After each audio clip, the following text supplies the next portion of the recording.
Bismillahirrahmanirrahim. Assalamualaikum warahmatullahi wabarakatuh. Perkenalkan, saya Arfetinisa Bariatul Pakistania, NPM 1001011170113, Prodi Hukum Keluarga Islam, Fakultas Syariah Universitas Islam Bandung. Dalam kesempatan kali ini, saya akan mempresentasikan hasil penelitian saya dengan judul Analisis Memilih Calon Pasangan menurut Syekh Muhammad At-Tihami dalam kitab Qurratul Uyun. Adapun latar belakang masalah pada penelitian kali ini yaitu manusia sebagai makhluk ciptaan Allah SWT ditakdirkan berpasang-pasangan untuk saling mengenal, mengasihi, saling memupuk kasih sayang, dan saling mencintai agar dapat merajut kekerabatan. Perkawinan merupakan suatu hal yang bisa mengikat antara dua orang insan, bahkan antara dua keluarga besar yang sebelumnya tidak mengenali satu sama lain. Faktor memilih dalam setiap keinginan merupakan hal yang lumrah bagi manusia, diantaranya memilih calon pasangan, merupakan hal yang penting sebelum berlangsungnya perkawinan. Akan tetapi tidak jarang manusia yang salah dalam memilih calon pasangan, karena sudah terlanjur cinta, manusia melupakan hal penting lainnya. Akibatnya hikmah dari ikatan cinta yang dikuatkan dengan akad perkawinan tidak bisa diperoleh. Untuk itu, segala upaya dengan beragam cara dilakukan untuk dapat mengenali calon pasangannya. Hal ini selaras dengan kandungan pada kitab Qurratul Uyun yang terdapat pembahasan mengenai kriteria dalam memilih calon pasangan. Kitab Qurratul Uyun rumusan masalah. Pada penelitian kali ini terdapat dua rumusan masalah. Yang pertama, bagaimana pemikiran Syekh Muhammad At-Tihami dalam kitab Qurratul Uyun. Yang kedua, bagaimana anjuran memilih calon pasangan dalam kitab Qurratul Uyun. Adapun metode penelitian yang penulis gunakan dalam penulisan skripsi ini, penulis menggunakan library research atau penelitian pustaka, yaitu menelaah dari berbagai sumber yang berstandar akademik sehingga kajian difokuskan pada bahan-bahan kepustakaan dengan cara menelusuri dan menelaah literatur pengarang kitab Qurratul Uyun. Teknik pengumpulan data dalam penelitian ini menggunakan studi dokumenter, yaitu dengan cara mempelajari berkas perkara yang berkaitan dengan pemikiran Syekh Muhammad Tihami tentang memilih calon pasangan, dan wawancara oleh penulis kepada narasumber untuk memperoleh informasi dengan bertanya langsung pada objek yang diwawancarai. Teknik analisis data pada penelitian ini adalah dengan menggunakan teknik kualitatif, yaitu dengan cara membandingkan dan menghubungkan data-data yang diperoleh pada masing-masing konsep. Adapun kriteria yang harus diperhatikan dari calon istri adalah yang pertama, memilih wanita soleha atau wanita yang berakhlak baik. Wanita soleha yang dalam Qurratul Uyun yaitu merupakan salah satu fondasi utama bagi kehidupan yang tentram, bagi bahagia, meskipun seorang laki-laki telah menikmati nikmatnya kesehatan, masa muda, harta, dan kekuasaan, namun kebahagiaan belum sempurna kecuali dengannya telah hadir istri yang soleha.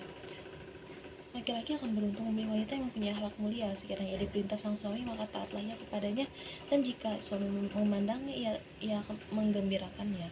Dan bila suaminya meminta sesuatu kepadanya, maka ia memenuhinya. Dan seandainya suaminya tidak di rumah, ia mampu menjaga dirinya, kehormatan, dan harta suaminya.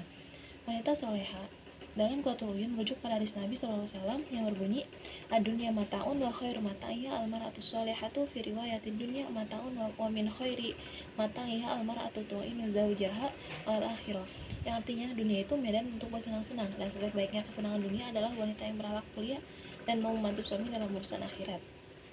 Yang kedua yaitu memilih wanita yang produktif. Produktif di sini yaitu mampu melahirkan banyak anak dari rahimnya. Karena memiliki anak merupakan anugerah terbesar dalam bahtera rumah tangga, karena rumah tangga akan terasa sepi apabila tidak ada anak. Maka dari situ salah satu caranya dengan memilih perempuan yang produktif, yaitu perempuan yang bisa menghasilkan anak dari dalam rahimnya. Salah satu pertahanan dalam rumah tangga juga bisa disebabkan oleh adanya anak, sehingga perceraian tidak mudah terjadi begitu saja. Walaupun tidak jarang anak yang menjadi korban perceraian di dalamnya, menikah adalah lebih baik dengan wanita yang produktif.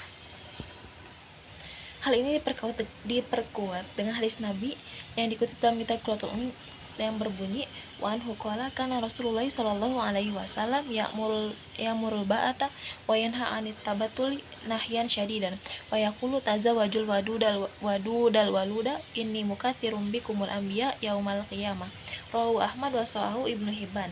Anas Ibnu Malik radhiyallahu anhu berkata, Rasulullah SAW memerintahkan kami berkeluarga dan sangat melarang kami memujang. Beliau bersabda, nikahilah wanita yang penyayang dan banyak keturunannya. Karena sesungguhnya aku akan membanggakan banyaknya jumlah kalian di hadapan umat yang lain pada hari kiamat. Adapun yang ketiga yaitu menikahi wanita yang perawan, yang masih perawan. Wanita yang masih perawan merupakan wanita yang terjaga kehormatannya atau belum pernah bersetubuh, baik setelah menikah ataupun sebelum nikah. Yang keempat yaitu memilih wanita yang bukan seorang janda. Yang kelima yaitu wanita yang bukan berasal dari saudara dekat atau kerabat dekat yang masih ada hubungan keluarga. Yang keenam itu memilih wanita yang cantik, baik itu cantik rupa dan cantik akhlaknya. Namun yang ditekankan dalam hal ini yaitu cantik akhlak, elok akhlaknya, itu memiliki akhlak yang baik.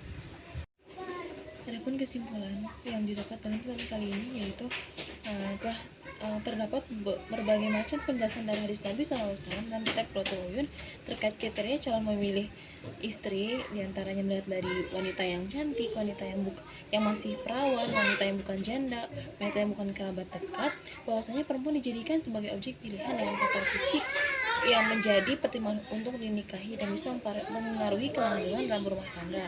Akan tetapi realitas tersebut diiringi dengan asas hukum yang lebih kuat, diantaranya telah jelas bahwasanya dalam hadis Nabi pertimbangan agama dan ketakwaan yang lebih utama dan menjamin bisa membawa pernikahan ke dalam tatanan keluarga yang lebih baik. Baiklah, mungkin hanya ini yang dapat saya sampaikan. Kurang lebihnya saya mohon maaf. Wassalamualaikum warahmatullahi wabarakatuh.